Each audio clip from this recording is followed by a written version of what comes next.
ngokwehlukahlukana insizwa ezingonogada nebekade zisihlelela indlela ihamba phambi kwethu nodadewethu ade behamba nazo ngibonile ukuthi ubhalwe community bani kodwa ziyazazi zona siyabonga futhi siyasolana lapha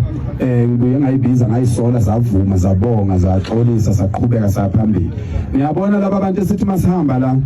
uthola umama evela othangweni lwakhe abeka izandla lilizele ubomjabulela lowo muntu loyo ngoba uyakusupporta lowo muntu loyo laba abantu bathi umuntu okufika sesivalile isitolo baphume bona bame ngaphandle basijabulele yizo umnikazi wabo esesivalile isitolo esibalekele kodwa bona besijabulele ujabuleleni nani lokho siphele lesi sikhathi ukuthi masizinsizwa sambe sifusekisa amantombazana la sambe sifusekisa wonke umuntu oseduze komgwaqo ngoba njengoba ephumile emmemeza ephakamisa isandla uyakweseka igama elikhulunywa umashobana la uthi ade kwazi ukuthi lokishi nama-hostel akuzwelani bakithi singabandawonye kwakuyipolitiki uyabona njengoba sesiyiyekile ipolitiki sesizoba into eyodwa ngempela umuntu uzohamba ayovota votela into ayithandayo avotela umuntu ambonayo ukuthi uyamsiza ebese buya umuntu aba umuntu lento ukuthi nje kwehlukanisana ngamaqembu ayiphele leyo nto ngoba isibambelelile babhizi bakhulumalelwa izise eParliament thina sibhizi siyonda ngapha ngiyabona so ke asihlakaniphe ke manje sibambisane lelizwe kalilunge induna ngicela ukubonga induna zaseSoweto zonke nansi enye phambi kwami ngiyibona zonke induna ezingobaba eqhamuke Soweto ezithathe amakhumba amabili zeza la zathi sizokweseka siyabonga induna nge28 nange29 siseSoweto nge28 nange29 siseSoweto kusasa ngoba ngibona lapha nje kusasa ngizobe ngisemsinga enkosini yabathembu ithi inkosi yabathembu abahambe inkosi yabathembu ineyindawo kade iqashise kuzo abantu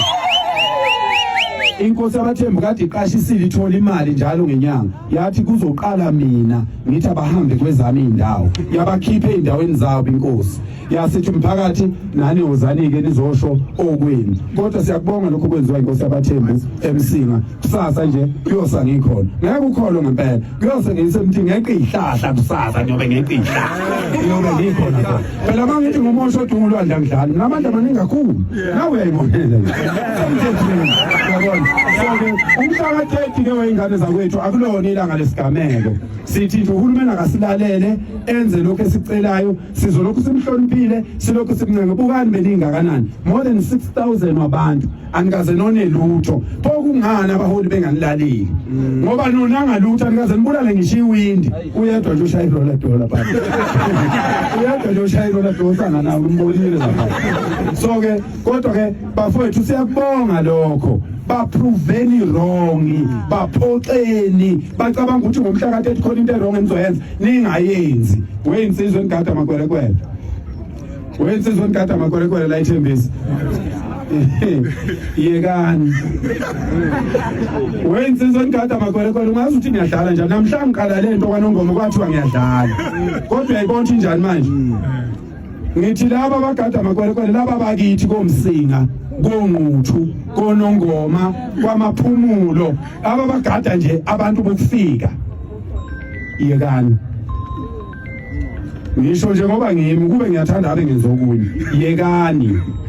ngoba ningabakithi ade nizamela kade nintshontsha usefikile kumnikazi wensimu yekani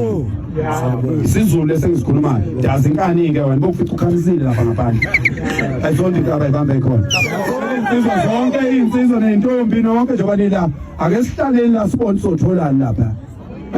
ake sihlale nje kancane asibonde yini esingayithola lapha uma uthatha iqathe elilodwa nomfowenu wathatha iqathe elilodwa nomunye wathatha iqathe elilodwa ubonge ungasuki leki ufuna ukuzosutha la siyabona mashobana besizokweseka nayo indoda omadoda webantu balapha ekuruleni webantu abahlala lapha ekuruleni nibabuka abantu abasebenza nani nibabuka abantu abahlala bephakathi kwenu siphelile isikhathi sokulokhu uthe nje mina hayi mina ngiguhluki ungaguhluki kodwa beka umuntu phambi kwakho ozokulekelela ungaguhluki impela angithi abantu abaziyo ukuthi ngithini bayazi ungaguduki kodwa musu ukuqhubeka uvotela into engathi ishuku le ndoda lena bafethu iqeda ama-drugs la eSouth Africa okuyiyona nto ebulala thina mina-ke ngizoyilekelela kulo msebenzi wayo esiwuqalile la ngizoyilekelela ngoba ngifuna izwe lilunge ngiyangizwa kwensizwa nina-ke into ephilayo bese ngiyanibonga kakhulu insizwa zakithi umoya wenu sifuna ukukhombisa uhulumeni ukuthi wonke lamakhanda amadoda njengoba engasebenzi kusho ukuthi imizi yafa makufa imizi kusho ukuthi kufizwe makufizwe kusho ukuthi kufa uhulumeni sizovusa lokho-ke lizolunga ngiyanitshela buka lizolunga ngoba kukhona mina ngililungisa ngihamba nani lizolunga izonga lenu amadoda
Speaking to the community of Tembisa, Phakela Umthakathi took a moment to thank Xolani from Monja Love's drug fighting show Sizokuthola, saying he appreciates the work being done to combat crime and drugs in communities. Phakela said that he supports people who are working to make South Africa a better country, adding that everyone has a role to play in building safer communities. He encouraged residents not to leave the responsibility to public figures alone. He asked an important question: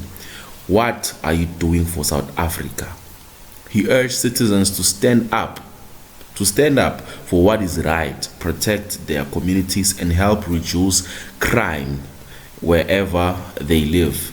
So according to Phakela Umthakathi, South Africa is a beautiful country. And according to me too, and you also know that South Africa is a beautiful country, the #1 country that is booming economically in Africa. That's the country that deserves to be protected for future generations. He called on people to work together, support positive change, and take pride in keeping their communities safe. And one important thing that I found very fascinating that he mentioned, he said that we must show the government, we must show the president and everyone in parliament